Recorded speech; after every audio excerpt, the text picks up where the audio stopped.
And joining us now, great to welcome a woman who's written a very interesting book, kind of a lifestyle book that we can all follow, and very interesting. It's called The Finnish Way, Finding Courage, Wellness, and Happiness Through the Power, I hope I'm pronouncing this right, of Sisu. We're joined today by Katja Pantzar, very interesting woman, very talented lady. She's a writer, editor, and a broadcast journalist, and she joined us by telephone today. And Katja, good to have you with us on the show. How are you? Good, thanks. Good, thanks. Great to be with you. Are you in Finland today?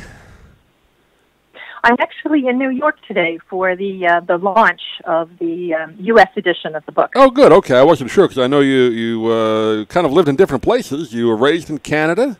My grandparents and mother was born there, and you've also lived in the U.K. and New Zealand, and then in Helsinki. So you've been all over the place. That's right. That's right. Well, first of all, congratulations on the book. I had a chance to read through it, and now I haven't heard a lot about the terms. Am I pronouncing it right? Is it Sisu and what that's about? I've read a little bit about what life is like in Finland, but that's kind of interesting.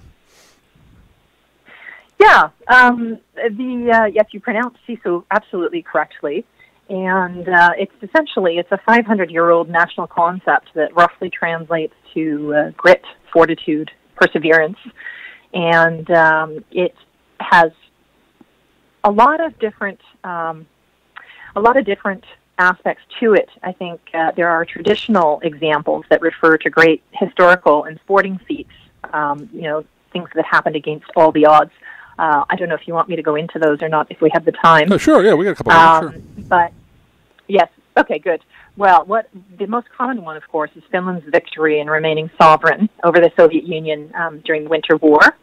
And although the Soviets had like 3 times more soldiers, 30 times more aircraft, and 100 times more tanks, the Finnish army managed to outsmart and deter the Soviet army in brutal winter temperatures. And it was, I think, minus 40 degrees Celsius. Wow. And although they had to cede a little bit of territory to the then Soviet Union, they remained sovereign, which was a huge achievement. And that is something that people, if you ask Finns about Sisu, that's what they refer to. The other popular example is amazing sporting feats, such as that of Finnish Olympic runner Lasse Viren's unbelievable comeback after falling during the 10,000-meter race at the 1972 Munich Summer Olympics. Not only did he get up and continue to run, but he went on to win the gold medal and set a new world record. And this is something, these are like what I call the kind of historical extreme examples of Sisu. And I think there are people, who are doing extreme things today as well, extreme examples of Sisu. But what I really noticed when I moved to Finland, and as a kind of outsider, like even though I understand the culture, but I still view Finland as an outsider, was that there was this stoic quality of Sisu, of embracing challenges, even when they seem insurmountable, and of not taking the easy way out. And I think I gave you the extreme examples, so I think the maybe less extreme examples, or this is a matter of opinion, I guess, I noticed that there were all kinds of things that Finns did, regardless of the weather, that required a certain amount of Sisu. And but it was just part and parcel of life there. For example, winter swimming or ice swimming, which is a popular practice, and that essentially consists of dipping or swimming in icy water in a hole that's carved in a lake or in the sea, and the water's about 2 to 4 degrees Celsius, and you go for a dip and then hopefully a sauna afterwards to warm up.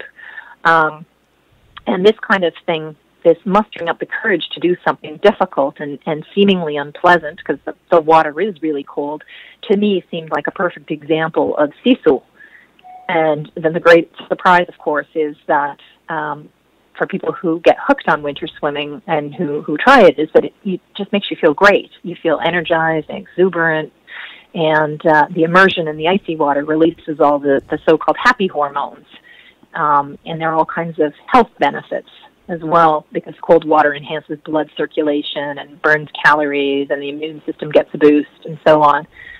So I started to look at, these sort of examples of daily Sisu, of all these sorts of things that people did that related to the kind of simple and sensible Nordic lifestyle, where they chose to take not the easy way out, but that seemed to bring them some happiness and some joy and some practical well-being. Like, for example, instead of driving a car, riding a bicycle or walking to work. Right, right. I would never make it in Finland because I live in Florida, and if the water is below 80 degrees, I don't go in. Yeah, I can understand that. Yes, yeah. Cold water swimming may not be their thing. Yeah. But I read that chapter. I mean, I read the book, but that chapter in the book where you talk about that, I couldn't believe it. And then he also said sometimes they put little babies out, and I mean they're bundled up, but they put them outside. It's supposed to help boost their, like you said, the immune system, right? Help them get a little tougher. Well, yeah. This is one thing. I don't know if it's so much. Well, it is, I think, that. But, yeah, one thing that has been done, it started a very long time ago when the idea was that the air was fresher outside. Right. And that, but babies are bundled up in their strollers or their prams and then put out for a nap. And there's actually been research, which I cite in the book, because I did speak to, I interviewed about 20 people, experts in various fields that the book covers, and the babies slept much better outside. I mean, as long as, of course, they're bundled up warmly and sure. They're not freezing out there, but because the air is fresh. So yes, more evidence about the positive power of fresh air, even when it's cold. And again, just from my reading about it and looking up things about life like in that part of the world, like you said, the winters are very dark because it's toward the North Pole and all that, and it's about 4 or 5 months where it's pretty much dark all the time. So you always hear about it's kind of a depressing place, but I guess the people up there learn to live with it and learn to live with the cold weather and have found ways to overcome that, and that's part of the Sisu thing, isn't it? Yeah, I definitely think it's part of the Sisu thing because in not to downplay it in any way, there are, of course, people who suffer from depression and seasonal affective disorder and really don't like the dark time of the year. But I think that is the element of Sisu is exactly that, okay, for example, winter swimming. I belong to a group of winter swimmers who are completely addicted to the pastime, and we long. I mean, of course, we enjoy the summer, but we long for November because the season starts, and it's such a fabulous activity. And then there are all kinds of other things like light festivals and, the ski trails in parks are lit, as are the walking paths, so that you can do all kinds of things even when it's dark and snowy and cold. And I think that makes a difference, and it's part of this Sisu mentality, which is, even if things are challenging, even if it's not the best, the most optimal situation, you can turn it around. And I actually do know some people who like cold weather, like they don't like really, really warm weather. So it's not so much of an issue for them. And there's even this startup festival, which has become one of the leading ones in the world, called Slush, which happens in November, which is, probably not the time you want to visit Finland because it is slushy and dark. But people come from all around the world.